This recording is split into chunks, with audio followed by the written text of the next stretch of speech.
shit up, Robbie.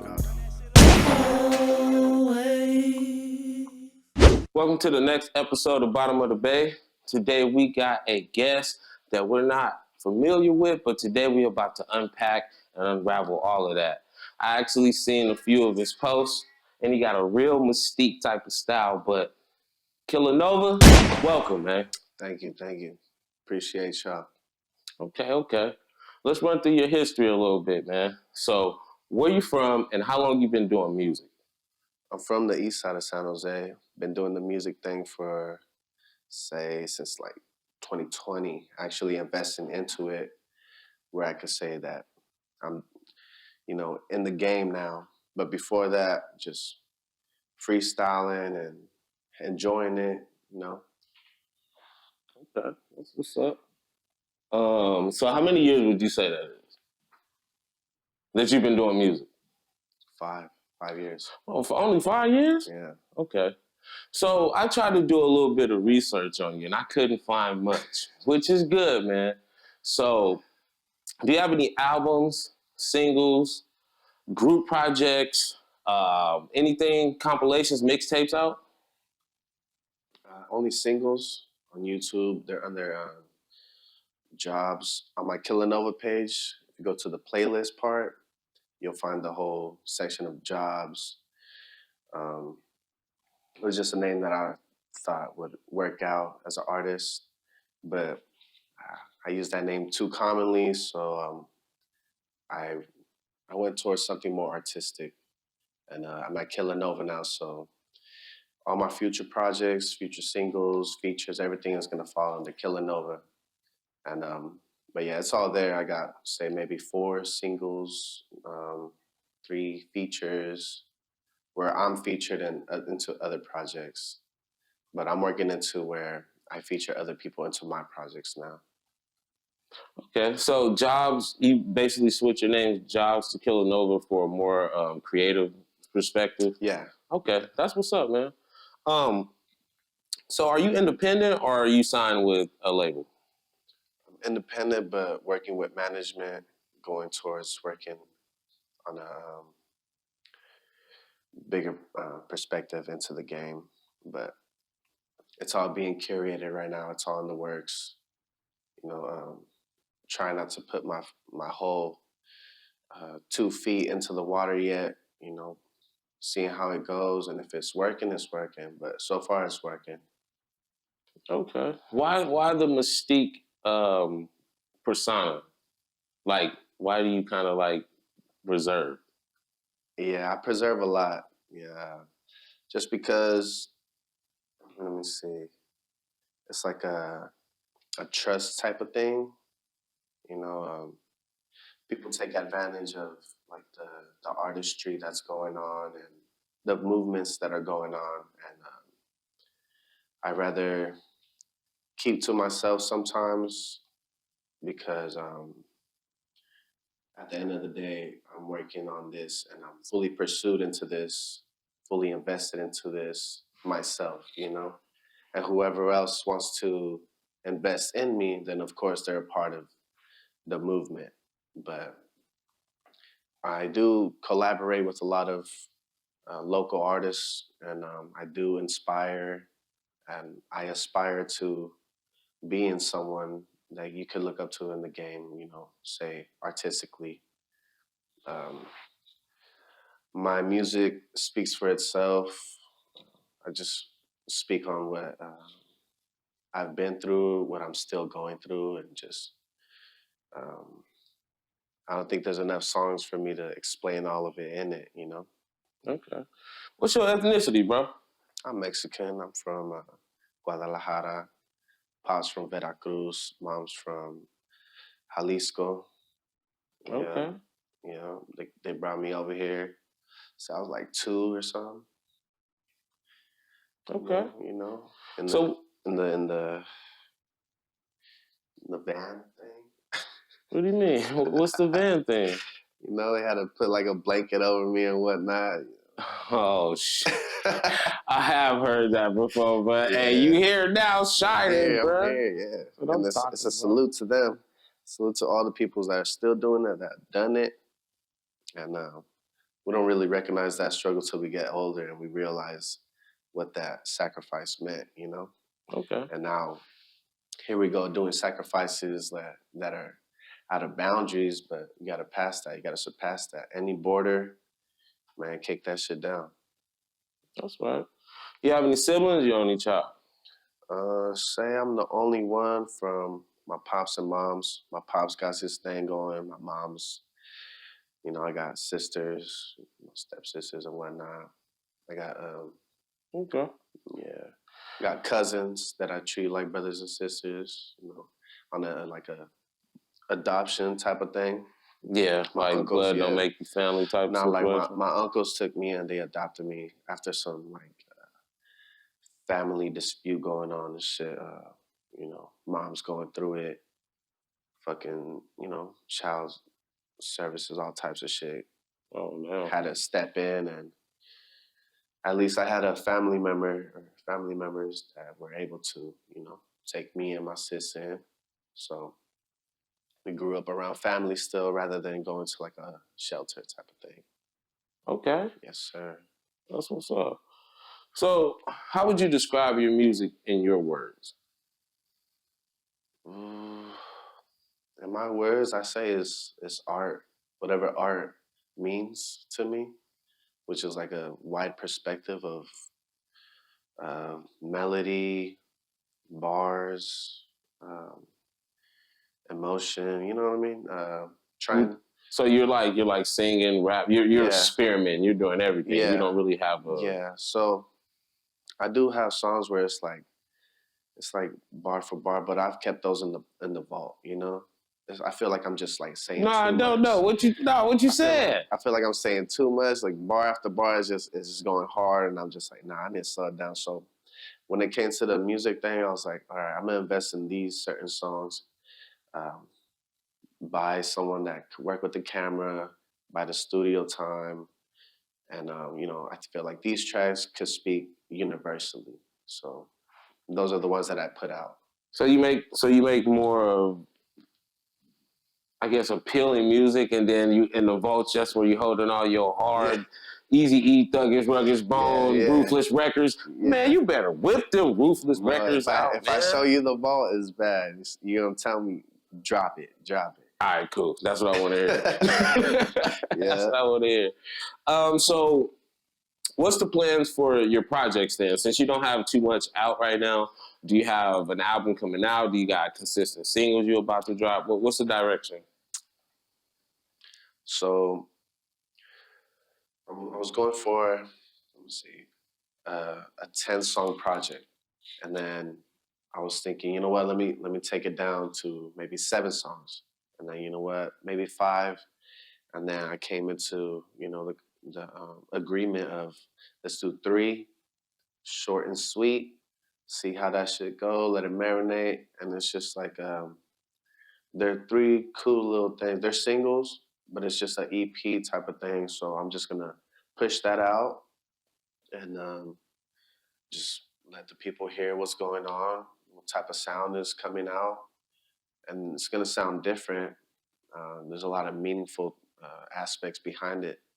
But so right now, I'm working on just singles. I'm doing a couple features. I've done like 2. I got Zillow. I got Ike Dollar. Ike Dollar from Oakland? From Oakland, yeah. Like the legend? Yeah. That used to be with Keek and them? Yeah, Keek. Man, say that shit with your chest then. Yeah. You know, if I say the name, you already know. Ike Dollar, yeah. That's right. Dola Ike, you know? You be on this shit, you be on that mob shit too, so I fuck with him. Fuck with him heavy. I told him, I was like, hey, you know some people's from Oakland. You're from Oakland, you know some of my peoples? I named some names. He said, yep. I named another one, yep. I was like, oh, good. You know what I mean? We like things. I've been Frisco, I've been Oakland, stayed out there for a couple months here and there, just doing the thing, you know, trapping and whatnot. It's before I even knew Ike or anybody that I'm collabing with right now. I was just on my own shit, doing just business. Okay. Mm-hmm. So what led you to music? What got you into music? You got family members that do it? You got homies that do it? Nah, I've been into it myself just off of so we'd be chilling. I had like the neighbor pull up to my pad, and then they're older than me. I always kicked it with like older heads. So they're older than me, and then they were like listening to music and trying to like just freestyle themselves.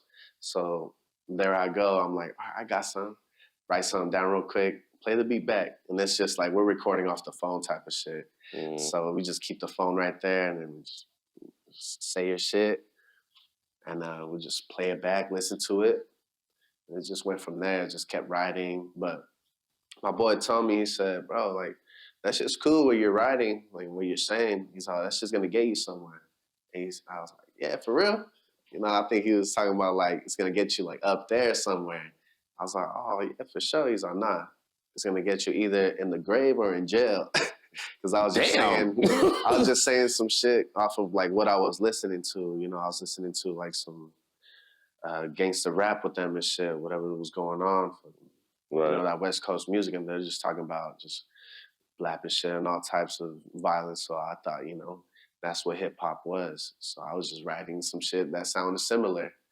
And he was like, yeah, it's going to get you somewhere, either that or that. And I was like, oh, hell no, I got to relax myself, man. I got to actually get in tune with myself, what I really want to say. So I had my little composition books, and then I was always into like drawing. So that's where my imagination like came out, my creativity, like it spoke out. I do drawings for like people's on their binders and shit. Like, oh, hey, damn. Bro, hey, can you do me something? I'm like, yeah, what do you want me to do? Your name or like, you know, something, a design you want? I could redo it, or you want me to do my thing? Like, do your thing. All right, cool. I do my thing, give it back to him. This is hard. It's rocking on people's binder. I'm just seeing my shit floating around. Like, hell yeah. Like all hand drawn, no computer shit? No, nothing off the top. Oh, that's hard. Just creativity like a motherfucker. See, I could never do that, man. That's lines, a different skill. Shading, details, little... Talk your shit, man. Shit like that. And I was like, okay, my shit is going somewhere. So it all started from the art. And then, you know, like graffiti type of shit. I put my shit on billboards, whatever the fuck I want, put it out there. But I got like black books full of all that, you know? And then my people around me, it's all art. Everything's art. So I'm gonna keep it like that. If I can vocalize it, I'm gonna keep it like that. I'm gonna just push it out there. There's listeners out there and there's viewers, but I'm going for the ear. And the ear is gonna tap into the mind. You're gonna see it. It's gonna be like a little movie in your head. The Batman tattoo. What's the story behind that? That's my boy, my brother Bubbles. Okay. Bubbles, Mr. I'm Only Smoking Loud. Fucking lived with him for a couple years. You know, he talked to me like family, and he's older head too. And he's just always speaking game to me like, hey, like you think your partner right there, like he's always gonna be with you. You call him brother and all that shit. You think he's always gonna be with you, but trust, he's gonna switch. And I'm just like, nah, man, come on, bro. He's hella cool. I don't even do nothing to him to like treat me or switch on me like that. But he's always on game. He's always on point. And he's an asshole, but I love my brother, bro. He is who he is. I remember just like I walk by, I'm trying to get through the hallway, and he's just like bumping into me. Like, chop. All right, you a chop. Then it just turns into a little tussle. Oh yeah, oh yeah. You know what I mean? It's all love. But yeah, living with him and growing up around him seeing me grow up is like a whole different thing. And then me being a part of his family and shit, him accepting me with open arms. We'd be going to like, I remember going to like a Smoking Loud type of thing, or Rolling Loud, right? Rolling Loud, yeah.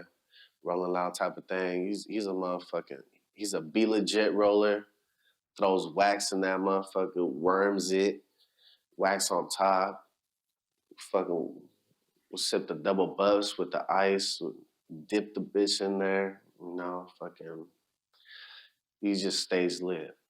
Mr. I'm Only Smoking Loud and shit. but yeah, it was always mad love for him. And when he would talk to me on like what was his situation growing up, I'd be like, man, like, damn, bro, where the fuck? How does that happen? But you know, it's he could relate to me because he sees me. I'm coming from the struggle as well.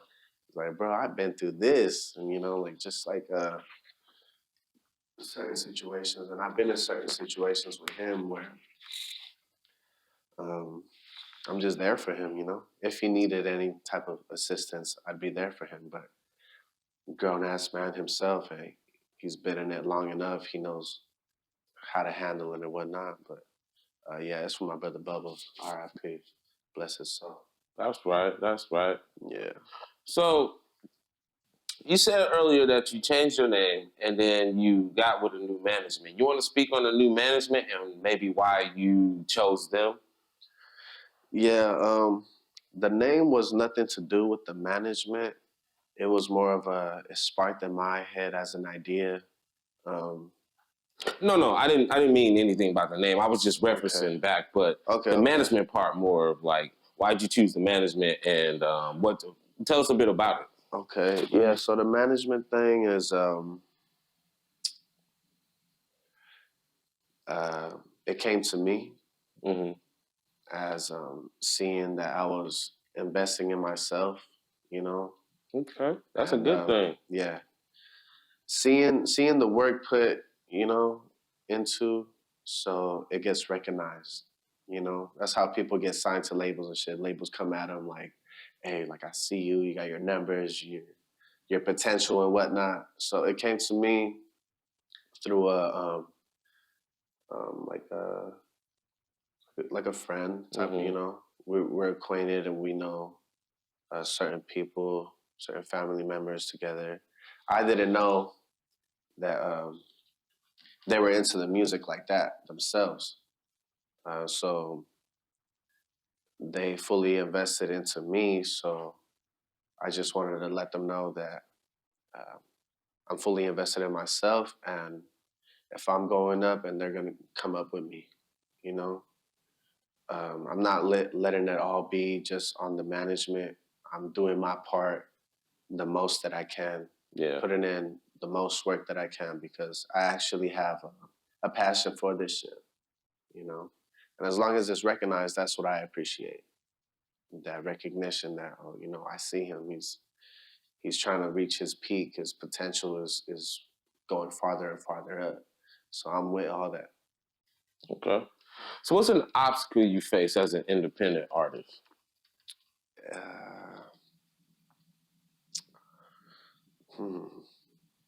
Like recording wise, just the whole field, just being from the bottom to the top, the artwork, the music, the dealing with people, studios, promoting, IG, like it's a broad spectrum of stuff. It is a broad spectrum, yeah. Obstacle. Something that you notice where it's like, man, this fucking headache. Honestly, I'm good with the obstacles. If I'm nervous about something, then I'm challenging myself to do it. So I'm good with obstacles. Say comfort zone would be an obstacle, right? But I'm breaking that barrier myself. I'm doing performances where it's just the beat playing, you know, and I'm doing my whole lyrics. I'm breathing through that whole shit. I'm not hating on any other artists that are like, you know, they like to play their music because it sounds good too. It sounds good too. You have your music playing in the back and now you can actually hear the engineering going on. But me, I like to challenge myself on any type of shit like that. Yeah, I'm good on obstacles. That's the first time somebody's ever answered that question with like, I'll take the obstacles head on type shit. Yeah. That's what's up. Head on. I'm ready for it. So put it in the universe. I haven't asked this question in 2 years, man. This is like one of the first questions I started this show with, man, because I always start with artists that we need to learn about. So put it in the universe. Who is a producer or an artist that you would like to work with? And it doesn't matter where they're from. Man, They're dead. Okay, I've had those answers before. Who are they? Yeah. I've had the Jacker on here and a couple of people like that. Yeah, the Jacker. The Jacker, man. That's your answer? Yeah. No, that's two people. That's crazy. All right, so why would the Jacker for you? So I was listening to his shit when I was doing my thing, and it was just I recognized the artistry. He was fluent on that honesty going on. So, like, I listen to my genre of music is everywhere. My library is it's infinite, you know. Mm-hmm. I listen to what's going on, the little sounds, every type of shit. I don't have a specific genre of music that I like, but it's just that the Jacker was just speaking on his shit. Like, basically the honesty that was behind it. And he had his own flow where he was, you know, it was lightweight, melodic. Mm-hmm. You know what I mean? He does his little... he can get into his bar bag real heavy, like on some battle rap shit, on some gangster shit. Like, he can rap in hella different forms. Yeah. Talking to a bride, you know what I'm saying? Getting the club going. Yeah, so it's that ism that I liked, and I just... it was my goal, like, either meet, you know, or fucking just get in the stew with him. But I knew that I had to, you know what I mean, work my way up and whatnot. But R.I.P., M.I.P., all that. What would be your favorite Jacker album?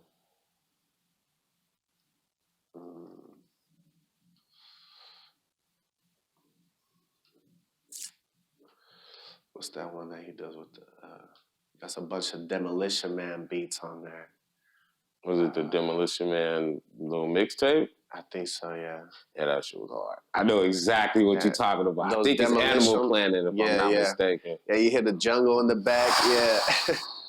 You hear the jungle in the back. Oh, you just made me. I'm playing that when we leave here. I get chills and shit. You know? Yeah. He brings me back to my my surf, because it's like, you know, people go towards crowds, but when you're alone, then you can actually find out yourself. You know what I mean? And so I've always been on my alone shit. You know what I mean? I shake hands with certain few and whatnot, but I was always focused on like what I could accomplish, but what more can I be? You know what I mean? I don't need to go and hop on, like, if he's doing something, I gotta go chase that wave. It's more about what I'm gonna do, and it might influence somebody to try to catch up to this wave and whatnot. But the point is, be yourself, and you don't gotta copycat shit. So that about wraps this interview up with Bottom of the Bay. You want to give everybody your social so they know where to find you at? Yeah. We at, let me see. Oh, we in real time. Real time, baby. The IG is _ Killanova, KILLANOVA.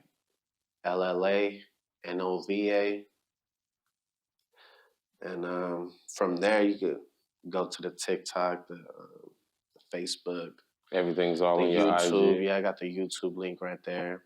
Okay. But yeah, if you go to the YouTube link, go to that playlist where it says jobs, you know, you'll hear all my old singles, the shit I was talking about, like where I invested my, you know, my monies and time, all that shit.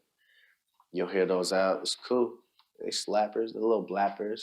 Okay. You got the ear for it. Listen to what I'm saying, and you can relate to it too, or you can just vibe to it because it's still a vibe. Okay. All right, man. Like I tell all newer artists, bro, when they getting off the ground, just show your face more, dog. Post more on IG. Put your singles out there more. Get your YouTube popping. All that, bro. Don't stop, man. Yeah. And I appreciate you for coming on Bottom of the Bay. And until the next time I see you, because we might have a second interview, man, be smooth and work hard, bro. Yes, sir. Peace.